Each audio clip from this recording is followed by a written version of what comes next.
함께 우리가 계속하여 사무엘하 이제 시작하여서 말씀을 읽고 있는데, 오늘 장면은 드디어 다윗이 왕이 되었습니다. 아마 우리는 이게 큰 기쁨이 없잖아요. 근데 다윗은 진짜 기뻤을 거예요. 왜냐하면 이때 한번 4절 가보실까요? 5장 4절 가보시면 다윗이 나이가 30세의 왕위에 올라 딱 30살의 왕이 되죠. 근데 여러분, 우리 머릿속에 다윗 하면 가장 먼저 떠오르는 건 골리앗을 딱 때려잡은 그 나이죠. 그리고 그 전에 사무엘 선지자가 그 다윗 집에 갔을 때 양을 치고 있는 거 불러와서 기름 부었던 그런 장면 기억나시죠? 그때가 대략 다윗의 나이를 10대 중반에서 후반 정도로 봅니다.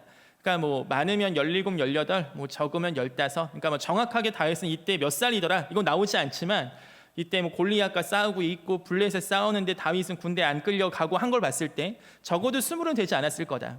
그리고 이제 그 밑에 아마 10대 중후반의 청소년이었을 거다. 이게 아마 공통적으로 다윗의 나이를 추측하는 거고, 그 뒤에 30살에 딱 다윗이 왕이 되는데, 이때는 언제냐면 우리가 사실 그 남한과 북한으로 이렇게 나눠져 있잖아요. 그래서 이해하기가 좀 편해요.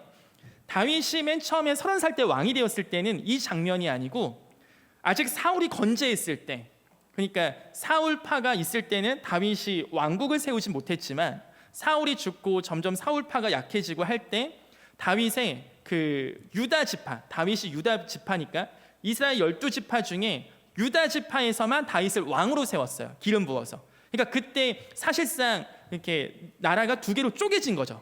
이해가 되시죠? 그러니까 12지파가 사울을 왕으로 인정하던 때에 다윗이 딱 선언됐을 때 드디어 유다 지파에서는 다윗을 왕으로 인정해요. 그리고 이들이 약 7년 동안 이러한 전쟁을 합니다.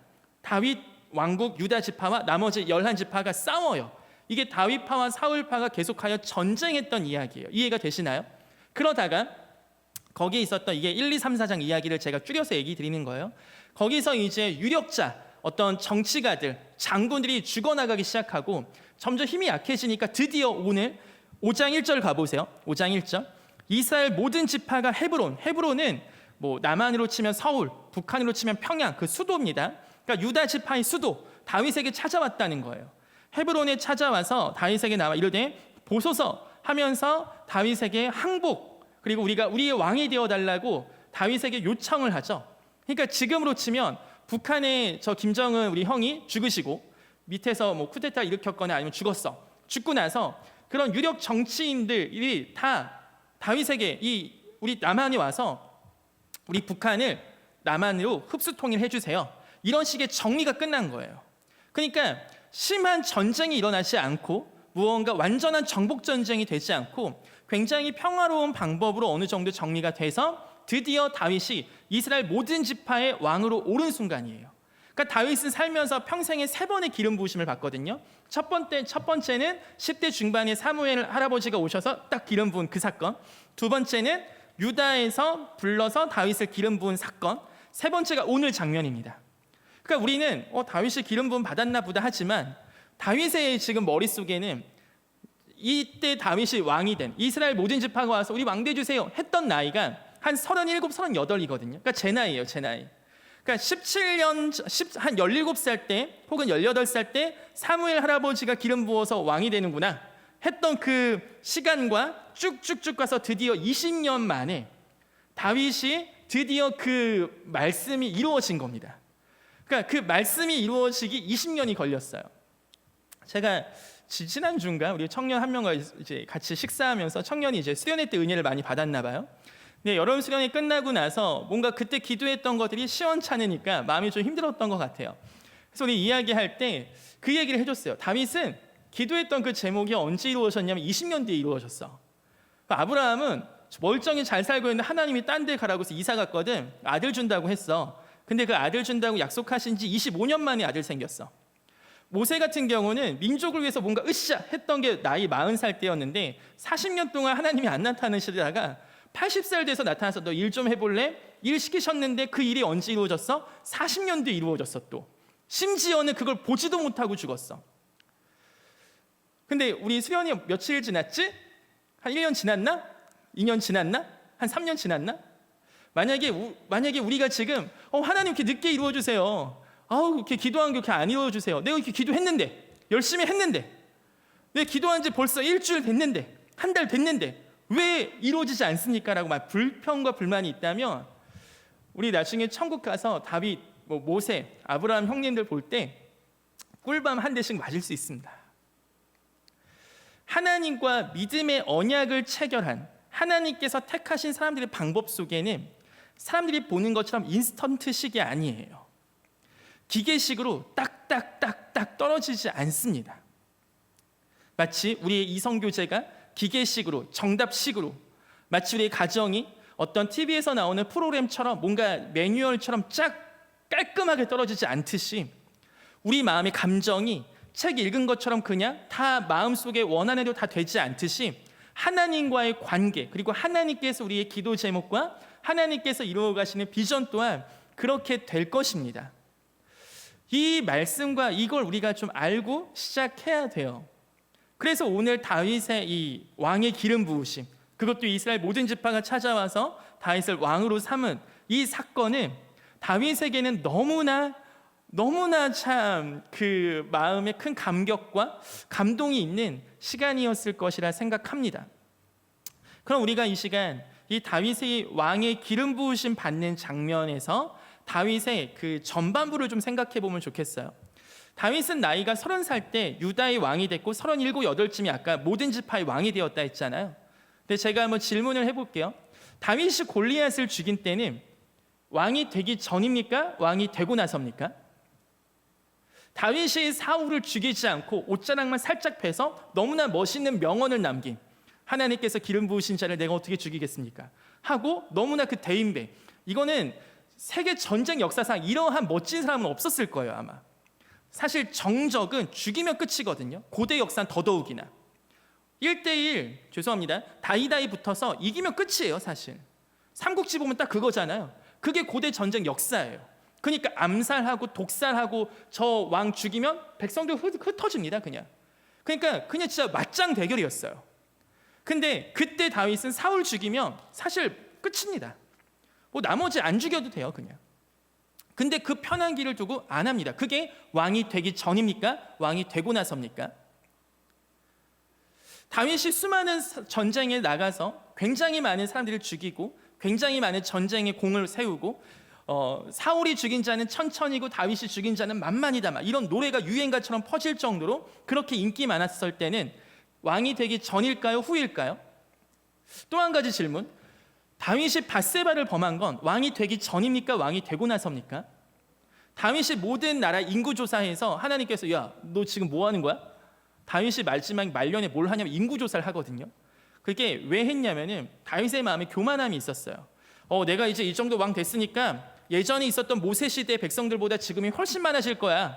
이제 내가 그동안 왕으로 너무 잘했기 때문에 우리나라는 진짜 강성해졌을 거야. 왜냐 그 당시에는 인구수가 곧 국력이었습니다. 무기가 첨단화되지 않았기 때문에 인구수 많으면 전쟁에서 이기는 거예요 사실은. 그러니까 그게 국력이었어요. 그러니까 다윗의 마음속에는 그동안의 강성해진 이야기들이 사실은 그 마음의 교만함을 하나님이 보시고 하나님이 징벌하세요. 자, 이거는 왕이 되고 나서입니까? 왕이 되기 전입니까? 그럼 하나님의 마음에는 우리는 기도 제목이 이루어지고가 훨씬 좋잖아요. 우리가 어떠한 비전이 있어. 하나님 내가 이런 게 정말 돼서 하나님께 영광을 돌리고 싶어요. 하면 그게 이루어진 뒤가 뭔가 진짜 하나님께서 쓰실 것 같잖아요.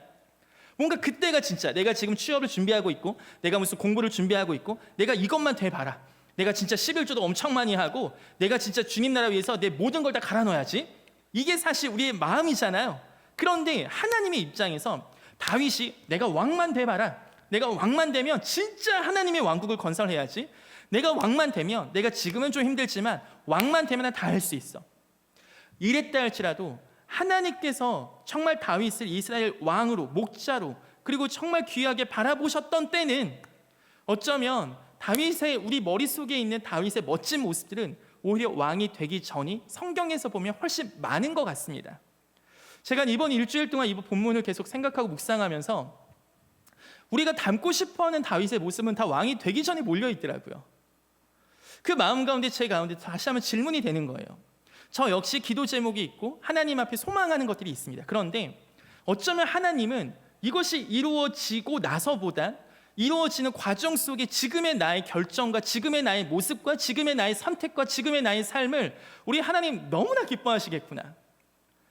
내가 돈을 많이 벌어서 11조를 많이 하고 어떤 회사를 잘 세우고 어떤 좋은 직업에 가서 그걸 통하여 주님께 영광을 돌리고 하는 되게 좋아 보이는 모습들, 여러 사람이 칭찬할 것 같은 모습들, 뭔가 위인전에 쓰임 받을 것 같은 모습들, 뭔가 간증 속에 여러 가지 에피소드를 쓰일 것 같은 그 모습들보다도 어쩌면 보이지 않는 그 은밀한 곳에서 하나님께서 우리가 지금 행하고 있는 이 하나하나의 발걸음을 우리 주님께서는 참 기뻐하시고 그 과정 속에 그 여러분의 결정과 선택을 우리 주님의 마음이 참 시원케 될 것이라는 기도가 되게 되었습니다. 그래서 이 청년들이 생각이 나면서 다시 한번 축복하고 싶더라고요. 여러분은 지금 무언가 완성되지 않았습니다. 가정적인 면에서도 혹은 여러분의 직업적인 면에서도 이제 사회 초년생이거나 기껏해야 10년 차 안쪽일 거예요. 웬만하면 다들. 그러니까 뭔가 이미 우리 20살 갓 올라온 청년들은 30대 우리 언니 오빠들 보면 이미 다 끝난 것 같죠?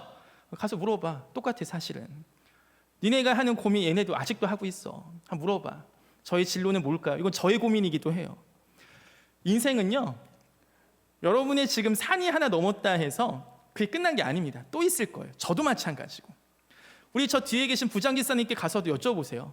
또 산이 또 있으실 거예요. 이거는 우리 인생이 똑같아요. 어차피 여러분이나 우리나. 자 보세요. 그런데 이 진로 속에서 혹은 우리가 걸어가는 여정 속에서 하나님이 다윗에게 주신 한 가지 미션이 다 있던 거죠. 단순히 다윗에게는 왕이 되는 것만이 미션이 아니었던 거예요. 그것이 되기까지는 사울을 죽일 수도 있지만 죽이지 아니하는 마음. 다윗은 광야에서 혼자 도망치지 않았습니다. 제가 지난번 다윗 설교할 때 얘기했지만 다윗은 혼자 도망치지 않았어요. 그건 좀 쉽지. 그나마 혼자 숨으면 되니까. 근데 이제 다윗에게 몰려온 아둘람굴 출신들 보면 마음에 원통한 자, 한 맺힌 자, 이런 사람들 나오거든요. 그러니까 지금으로 치면 신용불량자들, 그다음 파산되신 분들, 그다음에 동네 건달들, 갈데 없는 분들, 노숙자분들, 이런 분들이 갈데 없으면 다 몰린 거예요. 오죽하면 사울이 지금 죽이려고 한 다윗에게 가서 숨겠습니까? 이런 사람을 400명을 데리고 다녀야 돼. 거기다가 자식들까지 딸려서 어떻게 숨어요? 이러한 인생을 다윗은 20대 때 살았어요. 그런데 우리 마음 가운데 우리가 지금 그 20대, 30대를 살아가고 있잖아요. 근데 하나님의 다윗의 전성기는 어쩌면 그때 완전히 몰려 있어요.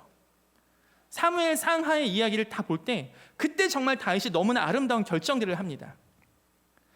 제가 우리 청년들 사역을 하면서 이전 교회에 있을 때 아직도 기여나는 선교 후원금이 생각이 나요. 그게 뭐냐면 3만 원이거든요. 어떤 청년이 3만 원의 선교 후원금을 했어. 근데 제가 지금까지 선교 관련된 일을 하면서 그 돈이 제일 크다 생각합니다. 왜냐하면 그 청년은 밥 먹을 돈도 없거든요. 그 청년은 진짜 사는 거 있어서 제가 본 청년들 중에 가장 쉽지 않은 청년들 중에 한 명이었어요. 늘 알바를 하지 않으면 안 됐고 자기가 돈을 벌어서 집에도 보내줘야 되는 진짜 쉽지 않은 상황이었어요. 근데 그 청년이 누가 선교 간다고 하니까 3만 원 딱 내더라고요. 제가 그 3만 원 잊혀지지 않아요. 제가 그 친구한테는 가서 너는 헌금 안 해도 될 것 같아. 야, 너는 지금 여기 가는 얘가 너보다 돈 더 많아. 그냥 네 밥 먹어. 이렇게 얘기할 정도로 진짜 걔는 안 했으면 좋겠더라고요. 근데 걔의 말이 너무나 귀한 거죠. 걔가 그렇게 3만 원 헌금하면서 이게 아니요, 저는 얘한테 주는 게 아니라 하나님께 드리는 거예요. 그 말이 저한테 아직도 잊혀지지 않아요. 하나님께서는 많은 돈을 보지 않더라고요. 많은 헌신, 많은 사역 아니에요, 사실. 하나님의 기억 속엔 여러분이 지금 살아가는 오늘 가운데 가장 아름다운 결정과 가장 아름다운 선택을 우리 한가람 청년들이 하시는 은혜가 있길 소망합니다. 헌신은 미래로 미루는 게 아닙니다. 내가 오늘 하나님을 위해 살아가는 그 삶이 중요한 겁니다. 내가 나중에 뭐가 돼서 하는 건 사실은 약간의 거짓말 보태면 다 뻥입니다. 내가 나중에 이거 되면 이거 할게요. 그걸 우리가 어떻게 압니까? 내일 일도 모르는데. 헌신은 내일 하는 게 아니에요. 오늘 하는 거예요. 저 아무것도 없는데요. 오병이어예요. 그러니까 과부의 둘 랩돈이에요. 그러니까 하나님은 우리한테 없는 거 갖고 헌신하라고 하지 않으세요. 우리한테 있는 작은 거 그냥 드리면 하나님, 우와 너 나한테 다 줬네, 너무 좋아, 이겁니다. 이게 성경에서 계속해서 반복되는 거예요. 그런데 어느새부턴가 어렸을 때 제가 주일학교 지금도 기억나는데 제가 계속 강조해서 하는 말, 특히 중고등부 선생님들 잘 들으세요. 애들이 학원 혹은 이런 것들 물론 믿음이 부족하고 아직은 어리기 때문에 여러 가지 타협할 수 있습니다. 그런데 그것이 교회에서 가르치면 절대 안 돼요. 너는 지금 공부할 때 이런 얘기 하는 거 아니에요. 우리 청년들도 마찬가지입니다. 사실은 어느새부턴가 취업이라는 것이 너무 중요해져 갖고 이 대학이라는 것이 너무 중요해서 나머지는 다 들러리가 됐어요. 이렇게 우리가 흐리흐리하게 살아가니까 코로나 한번 2년 3년 빡 터지니까 이번에 총회했거든요. 장로교단에서 통계를 냈어요. 우리 예장 합동 측에서 9만 명의 교인이 없어졌습니다. 통합층에서 3만 명의 교인이 없어졌어요. 고신 측에서 1만 명의 교인이 없어져요. 그러니까 장로교 이 세 교단, 가장 메이저 교단, 합동, 통합, 고신 세 개 다 합쳐서 13만 명이 없어졌어요. 웬만한 중소도시 하나가 없어진 겁니다. 지금 거기다 교회가 424개가 문을 닫았어요. 왜냐? 성도가 없으니까. 코로나 2년 3년 딱 맞고 교회 전체가 이렇게 파이가 줄어듭니다. 이게 그냥 코로나 때문일까요? 코로나가 진짜 그렇게 세서? 그럼 코로나 맞은 다른 민족들, 다른 교회들, 다른 나라들 다 그렇게 돼야죠. 아닙니다. 아니에요. 우리는 코로나 때문에 그렇게 됐다고 하면 안 됩니다. 그러면은 로마의 박해가 있던 초대교회가 어떻게 살아남겠습니까? 몇십 년 동안의 박해를 어떻게 견뎠겠습니까? 우리야 몰래 방송 송출이라도 하지. 그들은 송출도 못 하는데 그걸 어떻게 버팁니까? 몇십 년, 몇백 년을. 로마의 박해 때문에 초대교회가 무너지지 않았잖아요. 우리가 전염병이 있을 때 초대교회 당시에는 전염병이 딱 터지니까 교회가 부흥을 해요. 왜냐? 전염병 터지니까 다 전염병 걸린 사람 길거리에 내버렸거든요. 가족들도 심지어는. 그 당시에는 씻는 위생 자체가 불쾌이기 때문에 전염병 터지면 그냥 그 사람은 내보냈어요. 길거리로. 이걸 누가 가서 거둡니까? 기독교인이 가서 거둬요. 기독교인이 가서 깨끗이 씻겨주고 하니까 기독교인이 사는 동네에서만큼은 전염병이 그래도 오히려 주는 거예요. 왜냐? 계속해서 씻겨주고 서로 씻고 하니까. 그렇게 해서 먹을 거 챙겨주고 하니까 오히려 면역력이 더 생기는 거죠. 우리가 지금 코로나가 집단 항체가 생겨서 그래도 조금은 마스크로도 자유화된 것처럼 똑같은 질병인데 왜 우리는 지금 13만 명이 없어지고 초대교회는 왜 그것을 더 부흥을 타고 올라갑니까? 여러분 이것에 마음이 막 답답하지 않으세요? 제가 신문기사 읽으면서 너무나 진짜 눈물이 나더라고요. 단순히 제가 내가 앞으로 갈 직장 교회가 없어지면 나 어떻게 이런 거 아니에요. 저희 마음속에 아니 왜 우리가 이걸 못 버티지? 어떻게 우리가 이걸 제가 오늘 너무나 귀한 만남이 있습니다. 그게 뭐냐면 오늘 밤에 카자흐스탄에 계신 선교사님과 함께 선교사님께서 시골에서 사역을 하시는데 그 선교사님이 양육하시는 현지인 제자들이 있는데 얘네가 좀 글로벌하게 미국 선교사들 혹은 미국 청년들하고 좀 대화하고 좀 이렇게 커갔으면 좋겠는데 영어 울렁증이 있는 거지. 근데 선교사님이 어떻게 그걸 가르쳐요? 근데 거기 시골에 누가 오겠어요? 그러니까 계속 발만 동동 구르시다가 그냥 어떻게 또 만나게 돼서 제가 뭐 이렇게 하고 있습니다. 제가 MK들 영어 알려주고 하고 있습니다 하니까 혹시 우리 현지인들 안 될까요? 당연히 되죠. 저는 뭐 그렇게 연결해 줄 선생님이 있지 않아요. 그냥 무조건 된다 얘기하고 시작합니다. 제가 될 때까지 찾아보겠습니다. 그래서 우리 제주도에서 영어학원 15년 하시는 원장님하고 컨택이 돼서 이분이 오늘부터 한 달 동안 우리 학생들한테 원격으로 수업을 해주세요. 줌으로. 제가 이 얘기를 했더니 우리 아내가 얘기하더라고요. 야, 넌 진짜 코로나 아니었으면 어떡할 뻔했어? 코로나 때문에 줌이 확산되니까 저는 지금 계속하여 여러 선교지의 선교사님들과 또 여러 작은 교회들을 찾아다니면서 어떻게든 하고 있어요. 그리고 저는 코로나 이전보다 지금 훨씬 더 바빠졌어요. 여러분께 죄송할 만큼. 저희 주중에 여러 가지 과외 다 없앤 게 그런 것들 때문이에요. 저녁에 다른 선교지들과 혹은 다른 작은 교회들과 혹은 여러분과 신방 시간을 잡기 위해서. 코로나 때문에 그게 대체 뭐가 문제입니까? 코로나가 여러분의 신앙을 어떻게 없앨 수가 있습니까? 코로나가 어떻게 여러분 감히 그 코로나 따위가 어떻게 감히 하나님의 자녀가 주 앞에 나오는 것을 어떻게 막을 수 있냐고요. 그건 절대 말도 안 되는 거예요. 성령님이 가만히 있지 않으세요. 여러분 절대 여러분을 과소평가하지 마세요. 저는 그래서 2년 3년 동안 그동안 코로나 있으면서 있었던 여러 가지 사역들 이렇게 생각해보고 어제 다시 한번 곰곰이 머릿속에 그려보니까 진짜 코로나가 저를 키웠어요. 코로나가 저를 정말로 여러 가지를 알려줬어요. 그래서 저는 코로나가 사실 너무 고마워요. 이게 난 잘했어, 교회 바보, 이 얘기 절대 아니에요. 우리의 대세가 지금 여러분의 머릿속에 마치 코로나 때문에 우리가 너무 힘들어, 이런 썩어 빠진 생각이 다 빠졌으면 좋겠다는 거예요. 코로나 때문에 아니에요. 하나님과 우리 사이를 갈라내는 거 유일하게 딱 하나 있거든요. 죄입니다. 우리의 죄예요. 우리의 나태함. 그거 외에는 그 어떤 것도 하나님과 우리 사이를 갈라낼 수 없습니다. 그런 능력이 없어요. 유일하게 딱 하나, 우리의 죄. 왜? 하나님이 그거는 남겨놓으셨거든요. 태양이, 해가, 세상에 그 어떤 것도 우리와 하나님 사이를 못 갈라내요. 병도 죽음도 못 갈라내요. 왜냐? 죽으면 부활해서 주님과 영원히 사니까. 그런데 딱 하나, 우리의 인격적인 죄, 우리 스스로 짓는 죄, 하나님이 그거는 남겨놓으셨어요.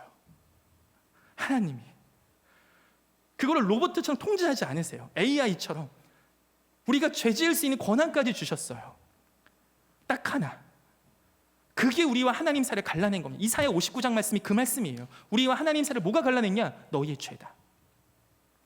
하나님의 손이자를 구원하지 못하시는 게 아니다. 하나님이 코로나에 지시겠습니까? 아니에요. 우리의 죄 때문이에요. 나태함, 한미와 핑계들, 여러 가지들 속에 숨으려고 하는 나의 게으름들, 그 모든 게 다 합쳐져서 하나님과 우리 사이가 갈라진 겁니다. 그래서 13만 명이 떠났어요. 이게 주일학교 이야기 들어가면 더 심각해집니다. 그래서 안 할래요. 이 얘기하면은 우리 주일학교 너무 열심히 섬기시는 분들 마음 가운데 힘들까 봐 안 할래요. 그리고 이 통계를 뒤집었으면 좋겠습니다. 다윗이 여러 가지 상황과 외적인 환경이 어려웠을 때는 오히려 버텨내요. 근데 모든 것을 다 가지게 되는 왕이 됐을 때 남의 것을 탐하게 됩니다. 저와 여러분의 인생 속에, 저와 여러분의 어떠한 가치 속에 제가 장담하건대 여러분은 점점 더 신앙이 떨어질 수도 있습니다. 혹은 여러분은 지금보다 더 겁이 많이 생기고 여러 가지가 많아지니까 헌신하는데 더 어려울 거예요. 물론 하나님과 깊이 있는 그런 교제나 하나님과 깊이 있는 인생의 연륜이 느껴지는 묵상은 더 잘하실 수 있습니다. 하지만 청년 때 하는 헌신의 그 크기에 비하면 점점 줄어들 가능성이 많습니다. 그래서 청년의 때 정신 차리셔야 돼요. 청년의 때 진짜 다윗처럼 살아가시길 소망해요. 그게 뭐? 누가 날 쫓아오는 거 뭐? 나 하나님의 생명사계 속에 쌓여있는데 아무런 근거 없는 자신감. 근데 자기만 자신 있어. 왜? 하나님이 너무 좋으니까. 하나님이 나 붙잡고 있는 거 아니까. 암콩과 사자 속에서도 나를 지켜주시는 걸 아니까. 골리앗 앞에서도 내가 승리자가 된 걸 아니까. 그 어떤 것들 앞에서도 세상이 주는 환경 때문에 자신감이 올라간 게 아니라 그냥 자신감이 생긴 겁니다. 이게 영적 리더십이에요. 청년이 이거 잃어버리면 다 잃어버린 겁니다. 왜? 가진 게 아무것도 없는데 그거라도 없으면 어떻게 삽니까? 다윗은 왕이 되기까지 그 왕의 훈련 시간을 견뎠습니다. 저와 여러분도 마찬가지입니다. 지금 훈련 시간이에요. 만약에 우리 교회 모임 중에 한 20대 중반인 다윗이 앉아있다면 그거 어떻게 찾아가서 위로하실래요? 대통령이 칼을 들고 죽이려고 하고 수배해서 인터폴 떠서 막 맨날 그 감옥에서 교도관들 와서 막 찾아가려고 하고, 어떻게 그 다윗을 위로하실래요? 뭐 하고 왔어요? 제가 지금 이방왕 앞에서 미친 척해서 침 질질 흘리다 왔는데요. 뭐라고 위로하실래요? 목장 모임 때. 그게 20대 때의 다윗이에요. 정말로 찌질하고 정말로 불쌍했던. 오늘 먹을 게 없어서 우리 400명 다 같이 굶어 죽겠어요. 혹시 우리 고기만 하나 주시면 안 됩니까? 이 얘기를 계속 할 수밖에 없었던 게 다윗입니다. 그러니까 우리는 다윗의 여러 가지 빛나는 모습만 보일 게 아니라 사실은 저와 여러분이 겪고 있는 그 구질구질한 문제를 다윗이 그대로 겪었어요. 그 상황 속에서 다윗의 선택들을 하나님은 너무나 기뻐하십니다. 저는 우리 한가람 청년들이 지금 이렇게 힘든 상황들을 살아가시고 지금 이렇게 쉽지 않은 상황들 속에서 분명히 여러분이 드릴 수 있는 하나님을 기쁘게 할 수 있는 것이 있다고 저는 분명히 믿습니다. 왜냐하면 하나님은 외모가 아닌 마음의 중심 보시거든요. 여러분은 이미 이 예배당에 오시고 시간을 투자하시고 하나님 앞에 시간을 지킨 이 마음 자체가 여러분이 오늘 비록 돈이 정말 없어서 헌금을 하지 못했다 할지라도 여러분의 전부를 다 받아주실 수 있는 분이 하나님이세요. 왜냐? 그 마음의 중심을 보시니까. 그게 우리 하나님이세요. 그게 우리 하나님. 저는 그 하나님을 믿습니다. 그리고 그 하나님이 여러분의 삶을 인도하여 주실 걸 믿어요. 마지막으로 이 장면이 모든 지파가 와서 다윗에게 왕이 되게 해달라고 하거든요. 제가 이번 주에 계속 요새 이제 저녁에 보니까 저희 딸 아이하고 노는 시간이 많아요. 노는 시간이 많은데 그러한 생각이 들더라고요. 얘가 이제 저하고 밖에 나가서 탱탱볼 갖고 축구하는 걸 되게 좋아하거든요. 그래서 그때 보니까 30분 내내 축구를 하고 있더라고요, 제가. 그래서 아이가 저한테 물어봤어요. 오, 아빠 축구 되게 좋아하네. 전 축구를 정말 좋아하지 않습니다. 그래서 우리 아이한테 얘기했죠. 아니, 아빠 축구 안 좋아해. 근데 이거 왜 해? 아니, 머릿속에 그거밖에 생각이 안 나요. 난 널 좋아하는구나. 그때 제가 마음 가운데 뭔가 정리가 됐어요. 내가 무언가 사역을 하고 내가 무언가 하나님과 뭐 이렇다 저렇다 하는 걸 했을 때 하나님은 제가 지금 하고 있는 사역 물론 좋아하시겠죠. 근데 그거보다 더 좋아하는 게 저더라고요. 하나님 이 사역 되게 좋아하시네요. 이 사역 되게 좋아하시네요. 이거 되게 기뻐하시고. 그런데 하나님은 진짜 좋아하는 게 저인 거죠. 여러분 이야기 아니까 별로 동의가 안 되시죠? 여러분의 버전, 여러분이 지금 하고 있는 모든 봉사들 하나님 분명히 기뻐하실 겁니다. 그리고 오늘 드리는 예배들 분명히 기뻐하실 거예요. 그런데 하나님이 진짜 좋아하시는 게 바로 여러분이에요. 여러분의 존재 그거. 여러분이 하는 그거 말고 여러분 그거. 그게 하나님의 마음입니다. 하나님의 말씀은 하나님이 세상을 이처럼 사랑하사 독생자를 주셨으니잖아요. 그 사랑의 대상은 우리가 한 어떤 행위가 아니에요. 그냥 우리예요. 여러분이 심지어 한가람교회 이거 건물 짓는데 그 어떤 공로를 안 했다 할지라도 하나님께서는 여러분의 존재, 오늘 와서 예배하는 그 모습 보고 너무 기뻐하세요. 그게 우리 하나님의 마음이에요. 우리는 잘 모르는. 근데 지금 우리 아이는 5살이거든요. 이 아이는 지금 뭐가 되려고 하냐면 저의 왕이 되려고 합니다. 저의 주인이 되려고 해요. 그러니까 아빠 일어나, 아빠 일어나서 나 밥 줘, 아빠 일어나서 나 짜장면 짜파게티 끓여서 나 먹여줘, 아빠 초코송이 사와. 왕이 되거든요. 그러니까 저를 지시합니다. 그런데 제가 이제 좀 크고 이제 제가 점점 부모님 혹은 장인어른 장모님 생각하면서 이제는 내가 어떻게 용돈을 드리고 이제는 내가 어떻게 그 노후를 섬기고 어떻게 이제는 할 때 내가 어느 순간 나도 어렸을 때 부모님의 왕이 되고 부모님을 지시하고 부모님 앞에 이거 해줘 저거 해줘만 하다가 이제 어느 순간 이제 손발이 되려고 하는구나. 부모님이 살아가시는 데 있어서 손발이 되려고 하는 마음이 이제 나에게도 들기 시작하는구나. 우리 사랑하는 한가람 청년들이 이 시간이 되었으면 좋겠습니다. 어떤 얘기냐면 오늘 모든 지파가 다윗에게 찾아서 우리 왕이 되어주세요 하듯이 여러분이 오늘 예수님께 가셔서 예수님 이제는 저의 왕이 되어주세요 하시기를 소망해요. 우리가 늘 예수님께 예수님 이거 해주세요 저거 해주세요 이 기도 들어주세요 늘 그런 기도만 하다가 이제는 우리가 예수님 나의 왕이 되어주셔서 내가 예수님께서 지시하시고 통치하시고 다스리시는 그 마음의 평강이 있길 원하고 그리고 예수님께서 하라고 하시는 걸 내가 하기를 원하고 정말 내 의사결정과 이런 거 예수님의 영향 미쳐주세요. 이러한 기도가 우리 청년들에게 시작되기를 소망합니다. 이 대세, 이 시대를 거스르는 기도입니다. 왜냐? 세상은 여러분 보고 왕이 되라고 하거든요. 모든 거 다 편리하게 해주면 되니까 돈만 있으면 니네가 왕이야. 이게 세상의 지금 메시지거든요. 모든 서비스업이 다 그렇게 돌아가잖아요. 돈 있으면 왕이야 그냥. 근데 그거 안 하자고요. 우리의 왕, 나의 왕은 다른 것도 아니고 예수님입니다. 예수님 나의 왕이 되어주소서. 그래서 제가 예수님의 머리에서 이제는 내려와서 예수님의 손으로 가겠습니다. 예수님의 발로 가겠습니다. 이러한 청년들이 일어나기 시작하면 한국교회의 판은 다시 한번 뒤집어질 수 있습니다. 왜냐? 지금까지 세계교회 역사 속에서 여러 가지 하향세에 접어든 교회가 다시 일어난 역사는 없습니다. 솔직히. 한국교회도 지금 미국교회, 유럽교회 따라가는 듯이 보여요. 그런데 수많은 역사의 변곡점에는 항상 언제 있었냐면 10대 후반, 20대 초중반 이러한 청년들끼리 뭔가 하면은 세상의 역사의 변곡점이 한 번씩은 생겨요. 그 모멘텀이 생겨요.